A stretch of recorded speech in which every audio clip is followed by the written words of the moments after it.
Hi, I'm Dr. Tamara Hamai. I help nonprofits to create more impact with ease and joy. In this video, I'm sharing 4 types of data that nonprofits need to collect for successful fundraising. The first type of data is what you do. Show people who you are by describing how you achieve your mission. Collect data about the quantity of your activities and the quantity of people that you reach. What are the activities that you implement to achieve your mission? How many sessions, for example, have you delivered? And how many people went to those sessions?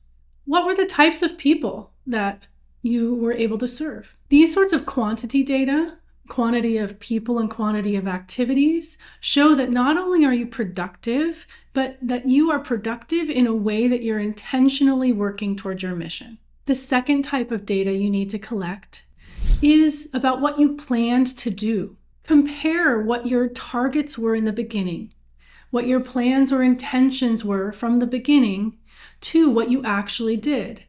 It's the same type of data that you collect about what you do, but laying out the beginning plan from the start. So, how many sessions did you plan to do from the beginning? Then how does that compare to the actual number of sessions you delivered? How many people did you want to reach?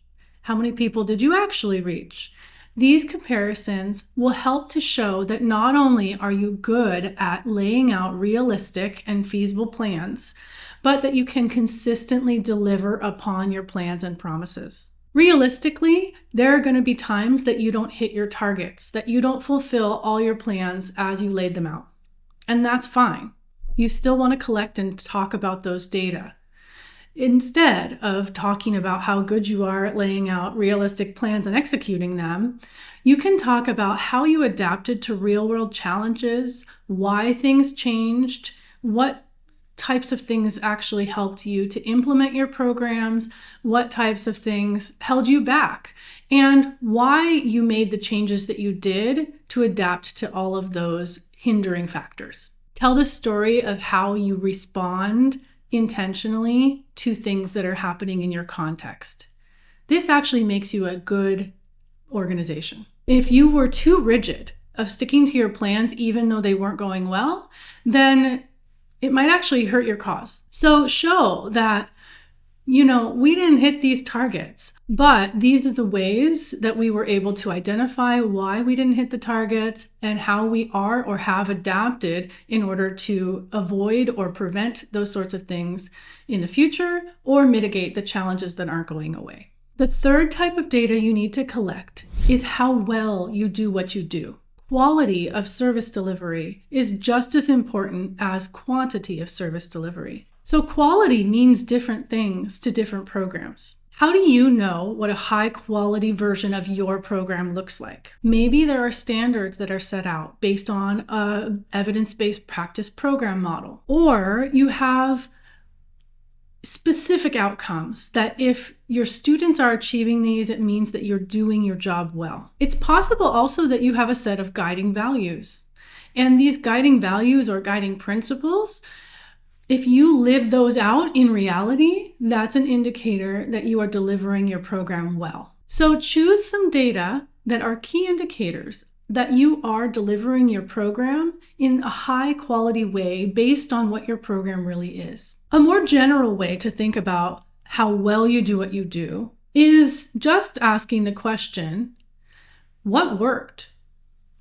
What worked well throughout this past 6 months or year as we were implementing the program? This will help emerge your strengths and the factors that are helping you to be good at what you do. On the contrast to this, asking the question, what didn't go well, also can help you to identify things that maybe are your weaknesses or areas of improvement. This, though, is part of quality.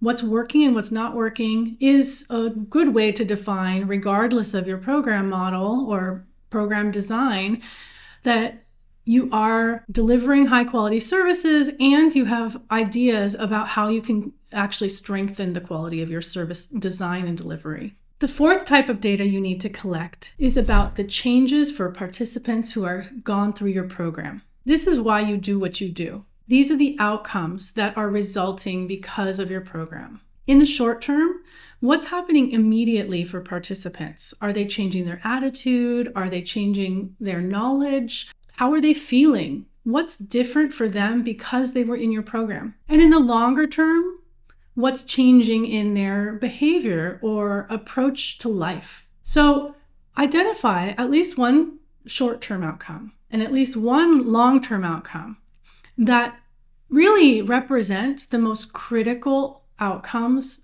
that measure success of your program. You can measure more things, of course, but if you're strapped for resources or if you're trying to tell a more simple, relatable story that people who potentially could donate to your program can really follow and understand, keep it simple. One short-term outcome and one long-term outcome. If you focus on those and collect data about those, then you can tell a journey of transformation because you can show change over time for your participants. When you look at all 4 of these types of data together, you can actually show that journey map completely. This is what we plan to do. This is what we did. This is what changed for participants in the short term because of what we did. And this is what changed in the long term. And all of that should walk right up to your mission. So those are the 4 types of data that you need to collect for successful fundraising. If you liked this video, if you found it helpful, then click the thumbs up button and subscribe to the channel for more videos about how to sustain yourself and your impact. See you in the next video.